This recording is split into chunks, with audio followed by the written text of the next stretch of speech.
और ये लोकतंत्र की चाबी इस बार ऐसी लगानी है कि कमल कांग्रेस के ताले हमेशा के लिए बंद हो जाए।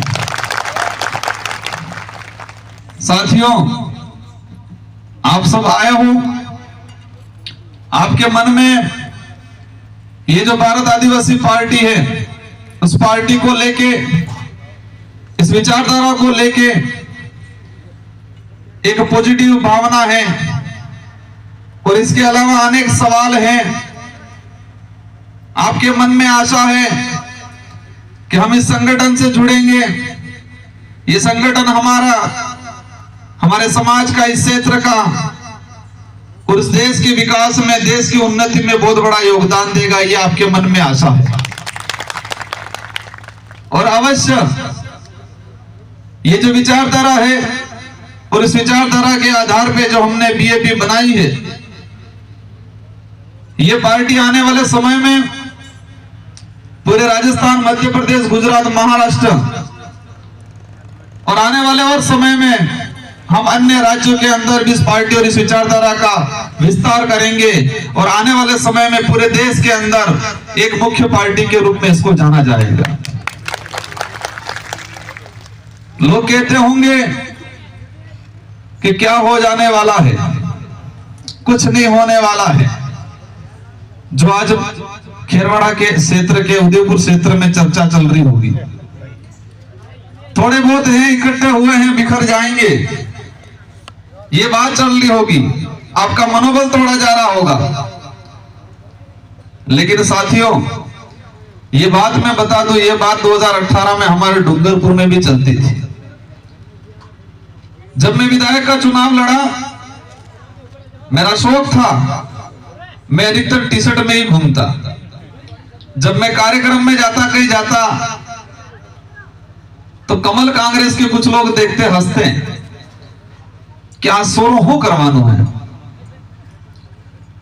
लेकिन इस मंच के माध्यम से मैं 84 की जनता को सलाम करता हूं, जिस जनता ने कमल कांग्रेस को एक किया और मुझे चुन के विधायक बना के भेजा।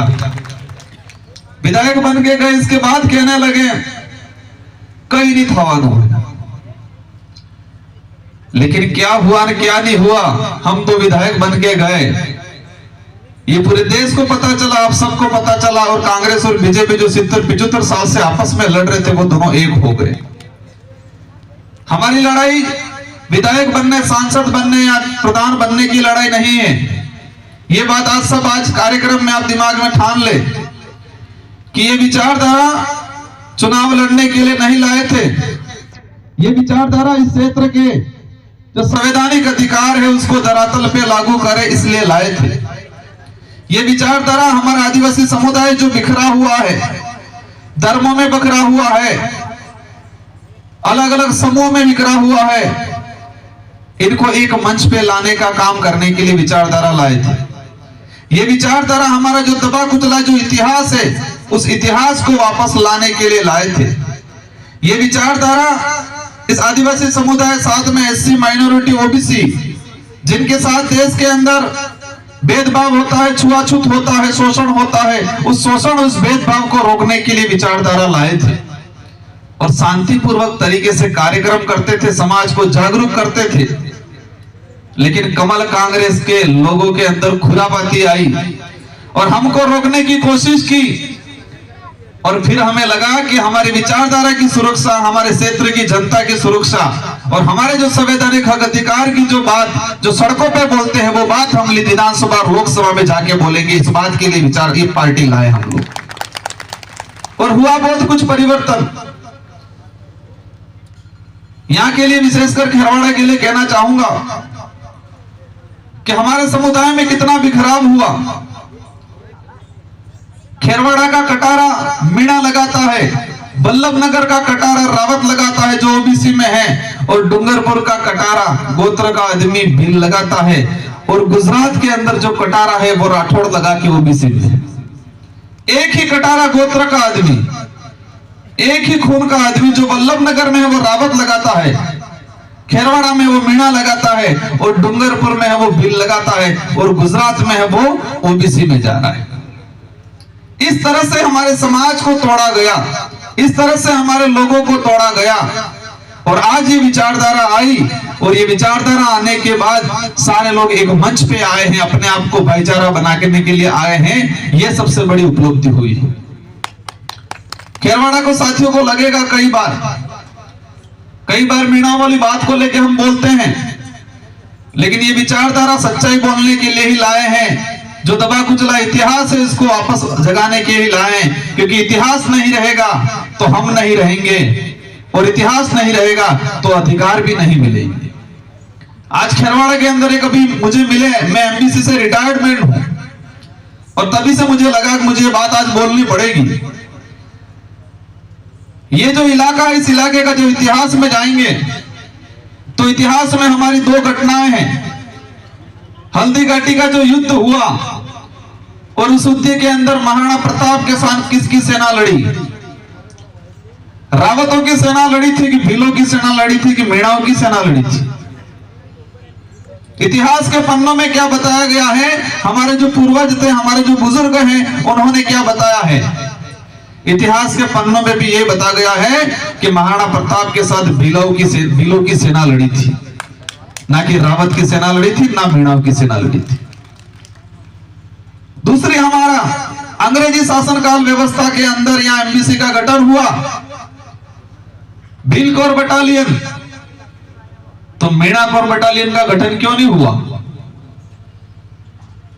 एक सवाल, दो सवाल छोड़ के जा रहा हूं मैं कि महाराणा प्रताप के साथ कौन लड़े, और यहां पर अगर मीणा रह रहे थे तो भिलकोर बटालियन का गठन क्यों किया? यहां पर मीणा कोर बटालियन का गठन क्यों किया?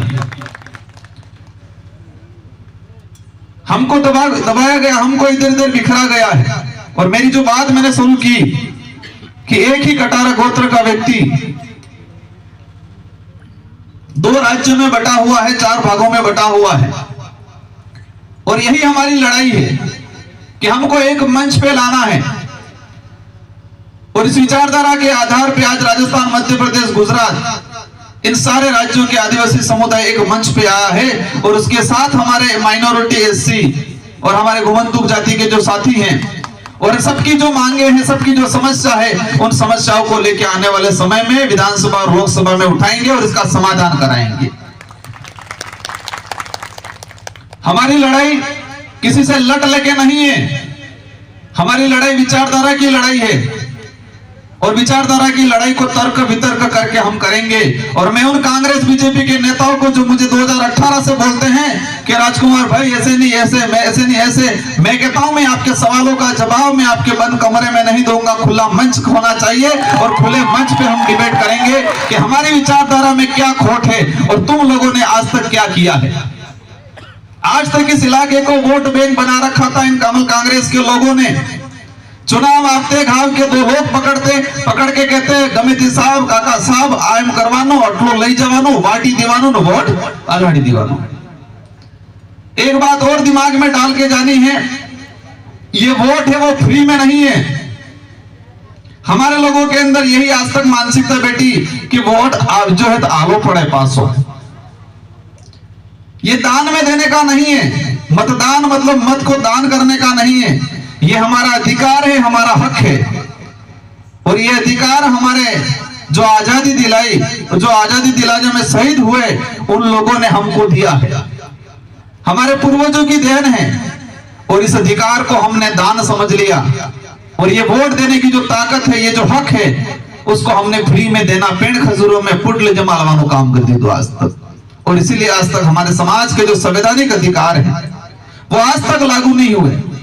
आज से 5 साल पहले यहां पर लगभग 5% जनसंख्या को पता था कि 5वीं अनुसूची के तहत रिजर्वेशन व्यवस्था है, और ये विचारधारा आई, हर एक छोटा बच्चा समझ रहा है कि 5वीं अनुसूची के तहत हमारे अधिकार हैं।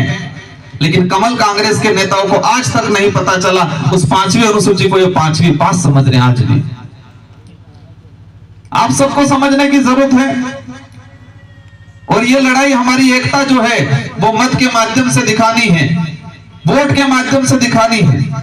और अभी सरकार की काफी स्कीमें चल रही है। चुनाव के 2 महीने पहले ही योजना आई, कितनी बढ़िया बढ़िया योजना आई। आएंगे कांग्रेस के नेता भाषण देंगे, क्या कहेंगे हमने आपके लिए क्या नहीं किया, हमने आपके लिए नमक मिर्च दिया, तेल दिया, डाल दी, और क्या चाहिए। और वैसे बेला कहेगा हंसी बातें फेर हो तुझे, हम कहेगा। हमारी माताएं बहनें बैठी, मैं इनसे पूछना चाहूंगा कि भी नमक मिल रहा है, मिर्ची मिल रही है, तेल मिल रहा है, दाल मिल रही है, लेकिन वो थैली आ रही है, वो थैली मजबूत है कि अंदर सामान ही मजबूत है? क्या मजबूत है? थैली मजबूत है, सामान अंदर मजबूत नहीं है। दूसरा सवाल यह है कि थैली ज्यादा समय तक रहेगी कि सामान रहेगा? थैली रहेगी। सामान तो माध्यम था, थैली का प्रचार था। सामान तो माध्यम था, थैली का प्रचार था। 100 ग्राम मिर्ची आ रही है, 4 दिन तक चलेगी, बाकी कुछ होने वाला नहीं है। इन लोगों को एहसास कराना है कि हम तुम्हारी छोटी मोटी योजनाओं में आके चुनाव के वक्त आप लॉलीपॉप दे दोगे और हम आपको वोट दे देंगे, यह नहीं होने वाला। और देश में इन सरकारों की समस्त योजनाओं का जो विरोध करता हूं, जो योजना गरीब जनता को परजीवी बनाती है, गरीब जनता को एक लालच के रूप में दी जाती है, उन सारी योजनाओं का हम विरोध करते हैं। हम चाहते हैं कि हमारा देश आत्मनिर्भर बने, और देश तभी आत्मनिर्भर बनेगा कि इस देश में रहने वाला प्रत्येक व्यक्ति आत्मनिर्भर बनेगा, तो ही हम इस देश आत्मनिर्भर बनेगा। और ये भारत आदिवासी पार्टी की जो विचारधारा है, जिस क्षेत्र में ये विचारधारा काम करेगी, उस क्षेत्र के प्रत्येक व्यक्ति को आने वाले समय में आत्मनिर्भर बनाने का काम करेंगे हम लोग। बाकी ये लोग हालत खराब कर देंगे, हम लोगों की ताकत खत्म कर देंगे, हमारे लोगों की सोच खत्म कर देंगे, तर्क वितर्क करने की शक्ति खत्म कर देंगे, लंबा सोच नहीं पाए, सीमित सोच पाएंगे, और हालत खराब कर दी गई। और मैं इसको हर कार्यक्रम में उदाहरण के माध्यम से समझाता हूं, और वो उदाहरण हकीकत घटना है। मैं आज बताना चाहूंगा कि सरकार की जो योजना आई है, उस योजना को लेके यहाँ के अधिकतर साथी माउंट आबू अंबाजी गए होंगे, माउंट आबू अंबाजी गब्बर गए होंगे, और आपने देखा होगा कि वहां पर अपन जाते हैं गाड़ी लेके, अगर गाड़ी थोड़ी सी भी धीरे करेंगे तो रोड ने होड़े कटला वांद्रा ने थोड़ी नावी सी गाड़ी फाए, गाड़ी के पास जो वांद्रा रही थोड़ी नावी सी। और वहां जो यात्री परमानेंट जा रहे हैं, उनकी भी आदत पड़ गई, केले हैं या पणजलो रोटो है या प्रसाद है, हाथे लेन से। और जेवा गब्बर सोड़े वांद्रा दौड़ी नावे चलो थैली में गाड़ी जाए, गाड़ी जावा बाद जे अंदर यात्री है, यात्री कास खोली ने सामान आल दे, थैली में हो गाड़ी ने केड़ो है, रोटो है आल दे, और वांद्रा है खाई पासा रोड होड़े फेर बेरी बिजी गाड़ी कड़ी जना हम फेर इंतजार करें, फेर बिजी गाड़ी आवेगा दौड़ी जाएगा, चलो फिर फाटे गुटाड़ी केड़ा वेगा, बिस्किट वेगा, फिर आलेगा, फिर बेचेगा। अब ये बंदरों की जो टीम थी, आदत बन गई ऐसी। अब ये जो जानवर है जंगल का, एक फुर्तीला है, एक ताकतवर है, आने रोकड़े थे कि ठीक है पहले रोकड़े जाई सके, पहले रोकड़े थे कि ठीक है पहले रोकड़े जाई सके, और चाहे ही फल फ्रूट खाई सके। और माउंट आबू अंबाजी के पास पूरा जंगल इलाका है, और जंगल में कई प्रकार के फल फ्रूट वाले पौधे, पेड़ पौधे हैं, और चाहे वो खा सकते हैं, लेकिन आदत पड़ेगी फ्री वाली। अब इनके बच्चे पैदा हुए, रोड ने होड़ेस पैदा था, जो सोरन आकी खोलनी, जीवी खोलनी, रोड नीटो, और रोड माते पीली गाड़ी साथी नीटी, और गाड़ी जीवी आती अगली चलो फ्री में आती, तो बच्चों की आदत वही पड़ गई, बच्चों को लगा हमारी दुनिया ही है। लेकिन होता क्या है, कोरोना काल आया, और कोरोना काल आते ही लॉकडाउन लग गया, और लॉकडाउन लगते ही क्या होता है, लॉकडाउन लगते ही खाकी वर्दी वाली गाड़ी बंद कर दी थी, और गाड़ी बंद થઈ ગઈ, यात्री जावा बंद થઈ ગયા, और यात्री जावा बंद થઈ ગયા तो फ्री ની જે सामान जावा तो केरला बिस्किट जावा बंद થઈ ગયા।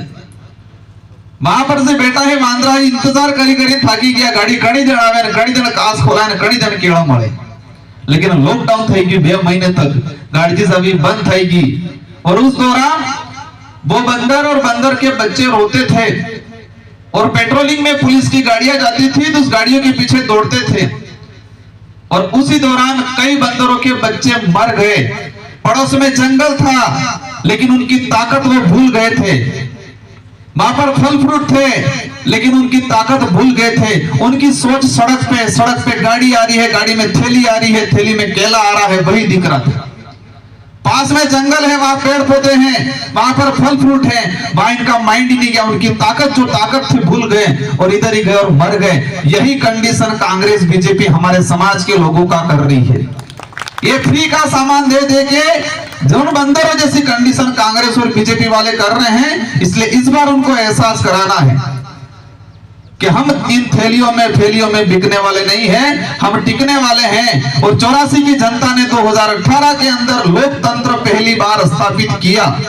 सच्चा लोकतंत्र क्या होता है, वोट का महत्व क्या होता है, ये एहसास 84 की जनता और सागवाड़ा की जनता ने 2018 में एहसास कराया था। और इस बार आपको खेरवाड़ा की जनता को एहसास कराना है। नेताओं को घर में बैठे मस्त हैं, फलाना काम में फलाना बहन पूछी किन्नो है, बढ़िया है, तमित व्यवस्था तैयार रखो। चुनाव थे कि 10 दौड़े पहले मऊड़े जाता रहे, पेलुआ जाते रहे, पैसा जाता रहे। यही राजनीति हुई है। लेकिन उनको एहसास करा बिकने वाले नहीं, इस बार टिकने वाले लोग हैं। और ऐसा टिकेंगे। भाई मेरे को पर्ची पकड़ा रहे, पर्ची ये पकड़ा रहे, मुझे बोलना क्या है। ये जो विचारधारा है, इस विचारधारा के माध्यम से आने वाले समय में और देश के जो हालात बने हुए हैं, वो हालात देश के लिए, हमारे लिए, कई लोगों को लगता होगा कि ये भारत आदिवासी पार्टी आदिवासियों की पार्टी है, आदिवासियों के लिए काम कर रही है। इस धरती पे, इस भारत देश में अगर आदिवासी सुरक्षित नहीं है तो अन्य एक भी समाज सुरक्षित नहीं है। यही प्रकृति का प्रेमी है, ये प्रकृति को चाहने वाला है। और प्रकृति ने रही, जल जंगल जमीन नहीं रहा तो इस मानव मात्र की खत्म हो जाएगा। ये एकमात्र कौम ऐसी है जो मानवता रखती है। और आज तक के इतिहास में देखा जाए कि आदिवासी समाज ने किसी का शोषण नहीं किया हो, आदिवासी समाज ने किसी के साथ अत्याचार किया हो, भेदभाव किया हो, इतिहास के किसी भी पन्ने में ये चीज नहीं मिलेगा। इसलिए अभी भी हमको शांतिपूर्वक तरीके से, मैं सोशल मीडिया के ग्रुपों में देखता हूं, यहां पर अनाप शनाप लिखते रहते। इन चीजों से बचना है। हमारी वैचारिक लड़ाई है, हम नॉलेजेबल लोग हैं और विचारधारा में सच्चाई है। हम तर्कशील करेंगे, तरीके से तर्क करेंगे, हम किसी से बहसबाजी नहीं करेंगे। कांग्रेस वालों को भी व्यवस्थित तरीके से हरा सकते हैं, बीजेपी वालों को भी हरा सकते हैं। और हमारे बीटीपी के जो भाई हैं उधर गए हैं, उनको भी हम तार्किक रूप से तरीके से उनको समझा सकते हैं। और आज भी मैं इस मंच के माध्यम से कहना चाहूंगा उनको, विचारधारा महत्वपूर्ण है, पार्टी महत्वपूर्ण नहीं है। विचारधारा के साथ आओ, मिल के लड़ो। अभी भी वक्त है, सब साथ में होके, एकजुट होके लड़ो।